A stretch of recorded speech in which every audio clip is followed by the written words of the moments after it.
요즘에 날씨가 많이 춥죠. 오늘도 굉장히 추운데 며칠 전에 영하 17도까지 내려가는 강추위가 있었습니다. 사실 아파트에 사시는 분들은 이 추위를 잘 체감 못하시겠지만 이 주택에 사는 사람들은 날씨가 추워지면 할 일이 많습니다. 그 중에서도 제일 중요한 게 동파 방지, 수도가 얼지 않도록 하는 게 제일 중요하죠.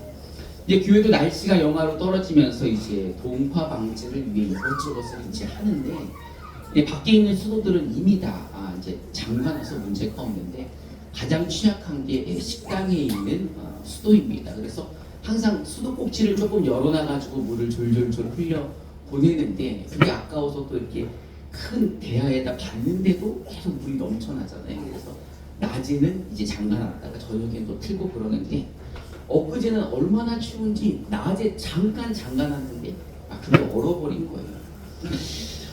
그래서 이제 이걸 어떻게 하나, 내가 조금 꼼수를 썼다가 큰 일이 생겼네, 이렇게 이제 생각이 들어가지고 그래도 내가 이 동네에서 30년을 살았는데 내가 뭐 이보다도 더 추운 날도 내가 있어 봤니? 내가 더한 동파도 내가 했는데 이런 이제 노하우가 저한테는 있어서 사실은 큰 걱정은 하지 않았습니다. 그래서 이제 금요 예배가 끝나고 난 다음에 이제 식당 난로와 벽난로를 이제 막 끓이고 떼고 물을 팔팔팔팔 끓여가지고 놓고 이제 온수도에다가 이제 막 붓고 이렇게 장작도 떼고 이제 그래도 안 되는 거예요. 그래서 안 되겠다, 이거 드라이기를 갖고 와야겠다. 드라이기를 가지고 한참을 하다가 안 되겠다, 모든 화장실에 있는 라지에이터를 다 가져와야 돼. 화장실에 있는 라지에이터를 갖다가 다 사방에다 놓고 한 12시까지 했는데도 이게 안 녹는 거예요. 사실 이 정도 하면은 웬만큼 녹아줘야 되는 건데 안 녹아주니까 이제 더 이상은 할 수가 없는 겁니다. 그래서 이제 잠을 자고 내일 할 수 없이 사람을 불러야 되겠다 이렇게 생각을 하고 이제 다음날 일어나서 업체에 전화를 했더니 원래 오늘 중에는 안 되는데 교회가 급하다니까 오후에 늦게 오시겠다는 거예요. 근데 이제 일단 떴다 그러면 15만 원부터 시작을 한다는 거예요. 일단은 가면 무조건 15만 원. 그리고 이제 상황에 따라 이제 추가 금액이 올라간다니까는 그때부터 제 심장이 두근거리기 시작합니다. 그리고 손이 떨리면서 15만 원의 추가 금액이라니. 그때부터 이제 어제 했던 행동을 반복하는 거죠. 물을 끓이고 장작을 떼고 막 드라이기를 갖다 붓고 하루 종일 하는데도 안 되는 거예요. 조금 있으면 이제 업체 사람이 올 시간이 다 되었는데도 아무리 해도 안 돼서 그냥 포기하고 이제 사람이 와서 해야 되겠다 이런 마음에 제가 속으로 아이고 하나님 노하우고 나발이고 좀 도와주시지 이렇게 했는데도 안 도와주시고 이제 속으로 이렇게 원망이 이제 드는 거예요. 제가 하루 종일 했잖아요 이거를. 그런데 갑자기 이제 하늘에서 소리가 나는 거예요. 우르르 펑펑펑펑펑 하더니 막혀있던 수도가 막 터져가지고 팍팍팍 이렇게 나오는 겁니다. 여러분 드라마 같지 않습니까? 그래서 제가 업체가 오기 바로 전에 전화해가지고 이게 물이 다시 나오게 된다, 안 오셔도 된다 그랬더니 그 업체 이름이 제가 이제 유튜브로 한번 소개를 해야 되겠어요. 착한 수동가인데요. 진짜 착하시더라고요. 주천이 강북에 있는데 너무 잘 됐네요. 너무 잘 됐. 이러고 그냥 끊어주시니까 얼마나 감사한지. 어쨌든 드라마틱하게 하나님이 저를 훈련시키시면서 또 다른 동파의 현장으로 저를 훈련을 시키셨는데 이제 오늘 말씀을 보면요 더 드라마틱한 이야기가 있습니다. 더 마음이 쫄깃쫄깃한 이야기가 나와 있습니다. 우리 마가복음 5장 21절부터 24절을 우리말 성경으로 함께 분석해 봅시다. 시작.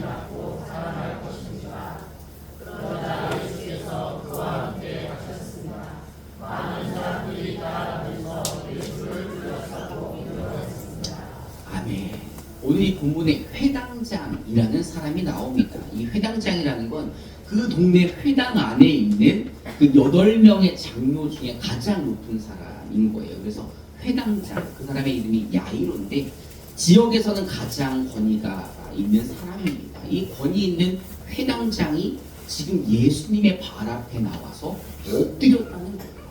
나이를 봐서도 예수님의 사역 초기이기 때문에 30대 초반입니다. 31살, 2살 정도. 요 정도 초반인데 회당장이라고 하면 나이가 예수님보다도 많으시겠죠. 근데 지위로 봐서나 뭘 봐서나 예수님보다 나이도 많고 지위도 높은데 사실 예수님은 이름 없는 시골에서 올라온 선지자 같은 분이셨던 거예요. 근데도 이 회당장 야이로는 이런 예수님 앞에 엎드려야 했습니다. 사실 제가 이제 어제 엎드려 와서 이 심정을 아는데 그거보다도 더한 심정으로 예수님 앞에 나온 거예요. 왜냐하면 12살밖에 되지 않은 외동딸이 병에 걸려 죽게 되었기 때문입니다. 이 회당장이라고 하니까는 지위도 있고 돈도 있고 그렇죠? 그래서 의원에게도 보여받고 또 좋은 약도 다 써봤지만은 결국 되지 않아. 그 아이가 회복되지 않고 죽게 되자 그 뭐 체면이고 뭐고 다 내려놓고 그 갈릴리에서 왔다는 그 시골의 선지자 앞에 가서 엎드려 발 앞에 엎드린 것입니다. 사실 당시 예수님의 소문은 이스라엘에 점점 퍼져나갔죠. 예수님을 만나면 모든 병들이 나았더라. 모든 병을 고쳐주신다더라. 귀신을 쫓아내고 또 하늘의 말씀을 전하는 엄청난 분이다. 그분에게 기적과 이적이 있다. 이런 얘기를 듣고 나니 예수님을 찾아가지 않을 수가 없었던 거죠. 그래서 이제 예수님 발 앞에 엎드려서 사정을 말씀드렸더니 예수님이 그럼 아이에게로 가자. 그리고 예수님과 이 회당장 야이로가 예수님 야이로의 집으로 가는 겁니다. 근데 아까 우리가 본문을 읽었듯이 예수님을 보려고 야이로만 온 게 아니라 많은 사람들이 왔기 때문에 예수님이 밀치고 밀리고 길이 막히고 사람들이 모여들고 그러니까 빨리 갈 수가 없는 거예요. 이 야이로의 마음은 어떻겠습니까? 아이가 아파서 지금 죽을 것 같은데 예수님이 좀 빨리 가줘야 되는데 사람들에 밀리고 채워가지고 점점 늦게 가시는 것 같다가 갑자기 그 자리에 멈춰 서시는 거예요. 우리 마가복음 5장 24절부터 34절을 우리나라의 성경으로 한 절씩 저와 여러분들이 교독해 봅시다. 제가 먼저 24절을 봉독하겠습니다. 그러자 예수께서 그와 함께 가셨습니다. 많은 사람들이 따라가면서 예수를 둘러싸고 밀어댔습니다.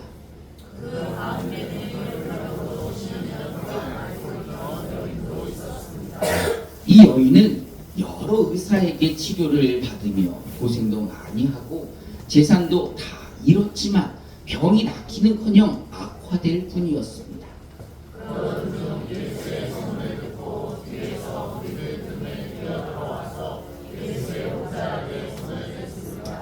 예수의 옷자락만 닿아도 내 병이 나을 것이다 라고 생각한 것입니다.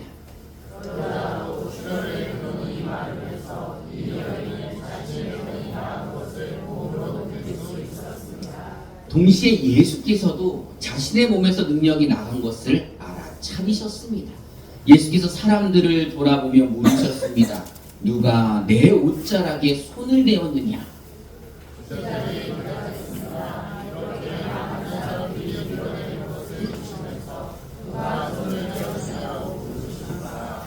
그러나 예수께서는 누가 옷을 만졌는지 알아보려고 둘러보셨습니다.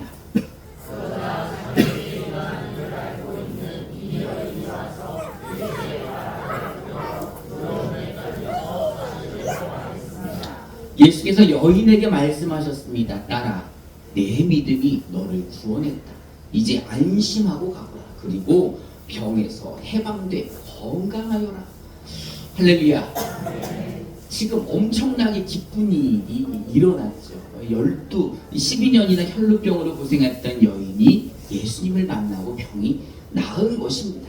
그리고 예수님이 이 여자에게 덕담도 하고 또 누가 만졌는지 뭐 찾기도 하고, 이 여인은 기쁘지만 이 광경을 기쁘게 볼 수 없는 사람이 있겠죠. 누굽니까? 야이로는 지금 급해 죽겠어요. 죽겠는데, 딸이 죽어가는데 예수님이 가는 길도 막히는데 갑자기 서더니 누가 나를 만졌냐? 제자들이 아니 그걸 여기서 물어보면 어떡하냐? 혼내는 사람이 한둘이냐? 제자들이랑 실갱이하고 또 갑자기 그 여인이 일어나더니 제가 만졌습니다 이러고 막 이야기를 하고 예수님이 독감도 그래 아프지 말고 이제 해방돼 막 이런 얘기를 하니까 아마 저 같았으면 이미 뭔가 열려서 얼굴이 불그락불그락 해가지고 지금 아이가 죽어가는데 지금 막 이렇게 하지 않았을까라는 생각이 들 정도로 이 본문을 보면은 예수님이 그냥 천하태평하신 것 같은 거예요. 이 야이로의 마음은 지금 그 딸이 죽어가는데 그 여인에게 딸아 내 믿음이 너를 구원 이러고 예수님께서 계시니까 얼마나 속상하겠습니까. 그런데 그때 야이로의 집에서 사람들이 찾아옵니다. 마가복음 5장 35절을 우리말 성경으로 함께 공독해 봅시다. 시작.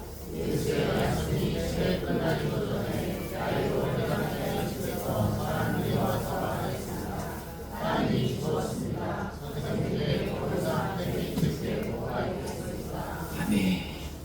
회당장님, 난 이미 죽었습니다. 지금 이제 예수님 오셔도 소용없습니다.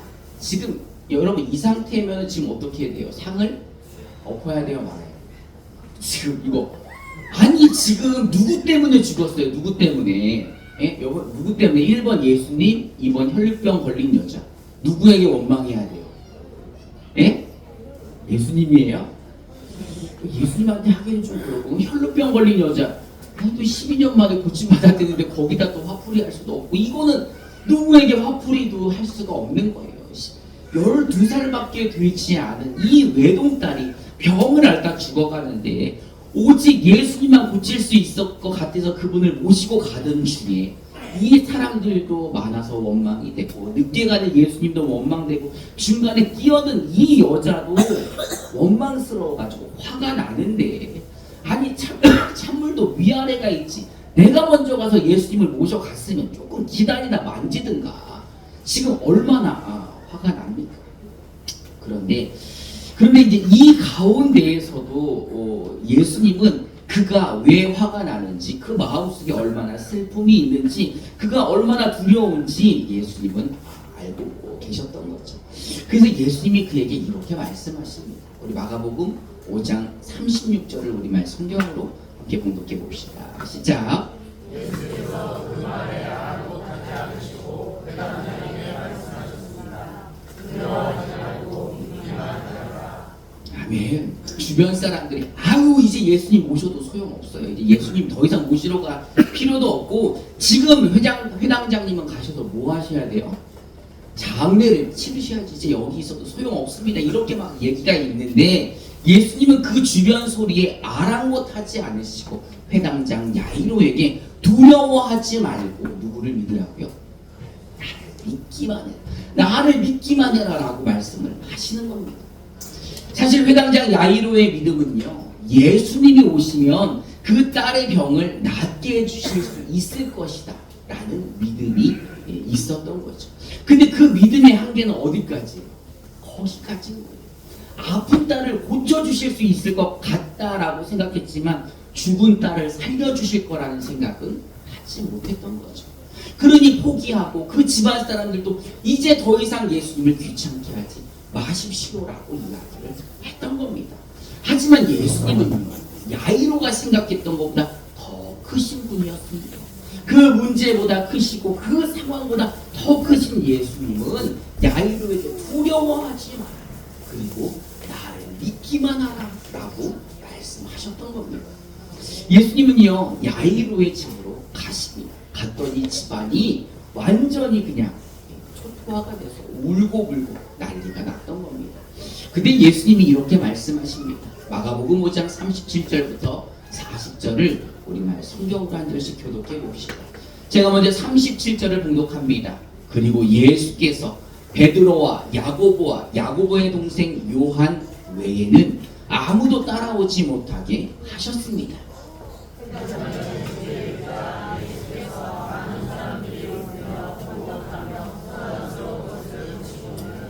집 안으로 들어가 그들에게 말씀하셨습니다. 어째서 소란하며 울고 있느냐?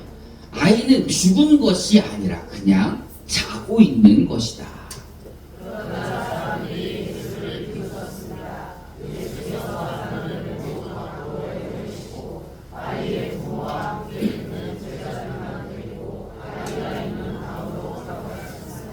아멘. 야이론의 집은 이미 장례식장입니다. 그리고 그 12살 외동딸이 죽었는데 이 동네 사람들 뿐만이 아니라 주변 사람들 얼마나 슬프겠습니까? 그런데 울고 있는데 예수라는 한 30대 초반의 청년이 들어오더니 하는 말이 아이가 죽은 게 아니라 잔다 라고 하는 거죠. 여러분 장례식장, 광복 장례식장에 가서 제가 여기 있는 아이는 죽은 게 아니라 잔다 그러면 어떻게 될까요? 빵맹이를 맞거나 아주 쫓겨나거나 난리가 나는 거죠. 거기는 사람들이 이가 예수라는 걸 알고도 병은 고칠지 모르지만 귀신을 쫓아낼지는 모르지만 죽은 사람은 어떻게 할까라는 생각에 다 어떻게 했다는 거예요. 비웃었다는 거예요. 비웃었다. 예수님은 그 비우는 모든 사람들을 밖으로 내어보내시고 그 데리고 간 제자와 부모만 데리고 그 아이에게로 들어갑니다. 예수님이 야이로에게 말씀하시는 건 한 가지였죠. 뭐예요? 두려워하지 말고 어떻게 하기만 하라고요? 믿기만 해라. 믿기만 해라. 예수님이 누군지 믿기만 해라. 한번 믿어봐라. 이러고 들어가셔서 이제 행동을 하십니다. 마가복음 5장 40절부터 43절을 우리말 성경으로 한 절씩 교독해 봅시다. 제가 먼저 40절을 봉독하겠습니다. 그러자 사람들이 예수를 비웃었습니다. 예수께서 사람들을 모두 밖으로 내보내시고 아이의 부모와 함께 있는 제자들만 데리고 아이가 있는 방으로 들어가셨습니다.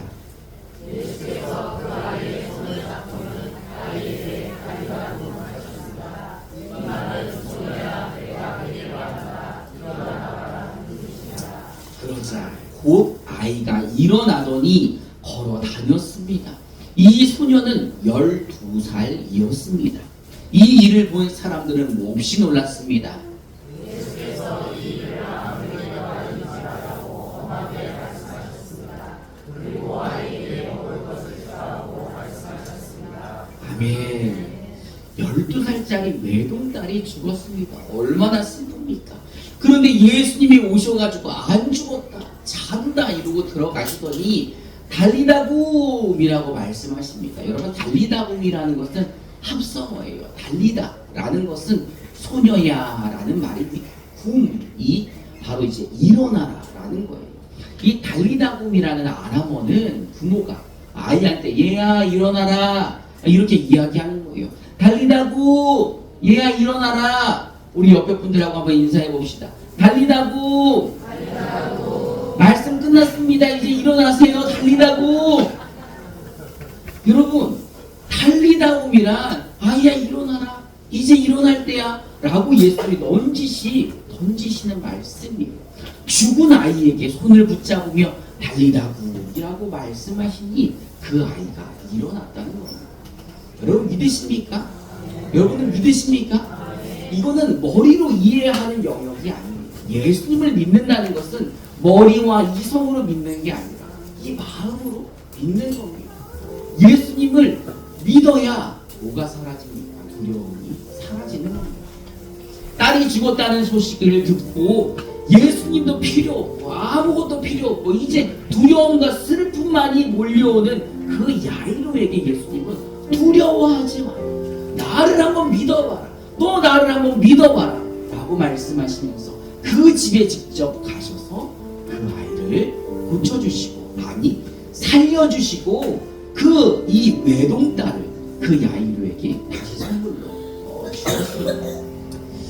야이로의 믿음은요 예수님이 고쳐주실 거라는 믿음은 있었지만 거기까지였어요. 아마 죽은 자까지 살려주실 거라는 믿음은 없었습니다.